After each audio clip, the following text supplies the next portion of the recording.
एक गोविंद स्वामी जी को एक और भाव याद आयो। एक बार ठाकुर जी इनके संग दुबका धाई खेल रहे। का खेल रहे? दुबका धाई जानो कहते के एक 4-5 लोग छुप जामे, फिर एक गिनती करेगो 1 2 3 4 छुप जाओ, फिर वो आके ढूंढेगो, जो पहले मिल गए फिर बाकी बाजी वो काके मत डैन आ जाए बाकी। तो गोविंद स्वामी की बारी आई तो गोविंद स्वामी गिनती कर रहे 1 2 3 4, यही गिरिराज जी पर्वत पे। अच्छा, सबसे आसान ढूंढना है ठाकुर जी को। क्यों? ठाकुर जी जब चलें तो जहां जहां हाथ छूत हो जाएगा, जहां जहां पाम धरते जाएंगे, वहीं वहीं सुगंधी है जाए।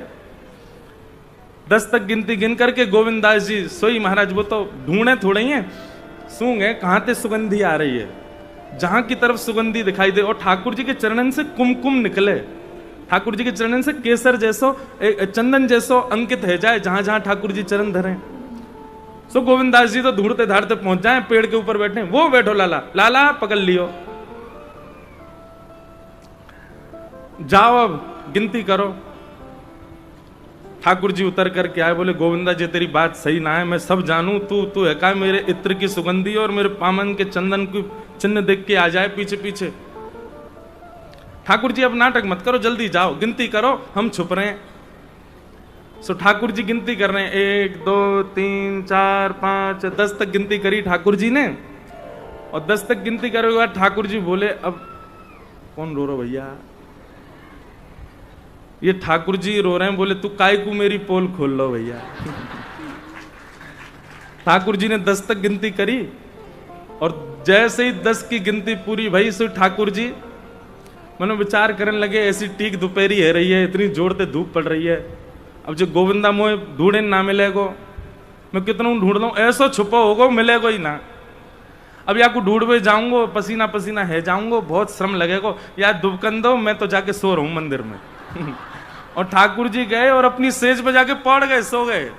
और यहाँ गोविंदास जी बैठे, ठाकुर जी आ रहे होंगे, ठाकुर जी आ रहे होंगे, दोपहर रही है, पसीना ने पहुंचते जाओ, ठाकुर जी कहाँ हैं? शाम को उत्थापन 4:30-5 बजे को समय भयो, मंदिर में घंटा बजन लगे, ठाकुर जी के दर्शन खुलवे को समय है गयो। गोविंदास जी बोले दर्शन खुल गए, हम यहाँ छुपे बैठे हैं, जे लाला हमें ढूंढ ही ना रहो। सो गोविंदास जी पहुंच गए, जाके मंदिर में जैसे देखी तो श्रीनाथ जी भीतर खड़े हैं, गोसाई जी उनकी आरती कर रहे हैं। श्रीनाथ जी ने जैसे नेत्र ऊपर करके देखे तो सामने गोविंदास खड़ा है। ठाकुर जी अंगूठा दिखाने लगे, ले ले। सो गोविंदास जी ने अपनो फेंटा कसो और बाकायदा शब्द हैं गोविंदास जी के, दाव ले आयो भाज कमार, कबई तो निकसे को बाहर, ऐसी दूंगो मार। ठाकुर जी कोई चैलेंज कर रहे हैं, बोले तू कबई तो आवेगो बाहर, मैं तो बताऊंगा। गुसाई जी बोले ऐसे कहते हैं, वो निकुंज नायक भगवान है, साक्षात परमेश्वर है, उनके प्रति ये सब शब्दों का प्रयोग करते हो तुम? बोले अपने लाला ना समझाओगे, लाडले कहा करे हमारे संग, आप श्रृंगार करें, मैं खड़ो खड़ो पद गाऊं, और जैसी आपकी नजर घूमे ना, ये मोती उठा के मार दे मेरे मूड़े। आप यहाँ क्यों ना समझाया करो, इतना बिगाड़ लिया है आपने लाड़ चाप में दर दर के। ऐसी गोविंदास जी के साथ लीला करते ठाकुर जी। और ये सब लीलाएं द्वापर की नहीं है, इसी कलिकाल की है, इसी कलयुग की लीलाएं। ऐसे गोविंदास जी का महाराज जी स्मरण कर रहे। और फिर हमारे राधा बाबड़ी वाले महाराज जी ने तो गिरिराज जी की पूरी महिमा ही 5 मिनट में बताई दी। कोई देवता 12 फुट को, कोई देवता 50 फुट को, हमारो देवता 21 किलोमीटर, 7 कोस को देवता है हमारो। हमारे ब्रज के रसिक जन कहें, श्री राधा रमन जी को मोंगरा की माला प्रिय लगे, हमारे वृंदावन कुंज बिहारी लाल जी को कमल की माला, गुलाब की माला प्रिय लगे, श्री राधा वल्लभ लाल जी को हार श्रृंगार की माला प्रिय लगे, लेकिन हमारे श्री गोवर्धन नाथ जी को भक्तन की माला प्रिय लगे। चारों तरफ भक्त डोलते रहे, चारों तरफ भक्त परिक्रमा देते रहे, बीच में लाल जी आनंद से पौड़े रहे, आनंद करें। देखो ये मिले रसिक जन आमे कथा में, तो उनसे ऐसे छोटे छोटे भाव प्राप्त है जाए, सूत्र प्राप्त हूं मैं। दोनों महाराज जिनको प्रणाम।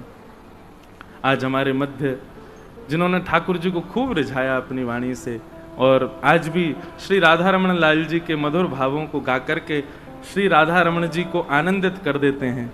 ऐसे हमारे भैया श्री कृष्णदास जी पधारे हैं। आपको भी बारंबार प्रणाम। आपके मधुर भाव भी मैं गाता हूँ कथाओं में, खूब आनंद आता है। हमारे श्री राधा रमण लाल जी को खूब रिझाते हैं आप।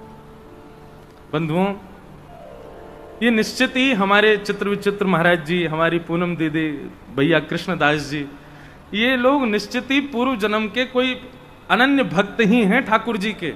ठाकुर जी ने इनको दोबारा भेजो मेरे और आपके काजी। बोले जाओ फिर से। अभी गोविंदास, सूरदास, नंददास, ये सब वैष्णव एक समय में आए, इनने आकर के भक्ति को प्रचार कियो। ठाकुर जी की रसवाणी गा गा करके लोगों को ठाकुर जी की भक्ति से जोड़ो। आज के परिप्रेक्ष्य में आपके रूप में ही हम अष्ट सखान को और हमारे ठाकुर जी के यश गावे वारे ही ये पुनश्च रूप में पधारे हैं और आकर के अपनी वाणी से इतने सारे वैष्णवन को आनंदित करा रहे हैं।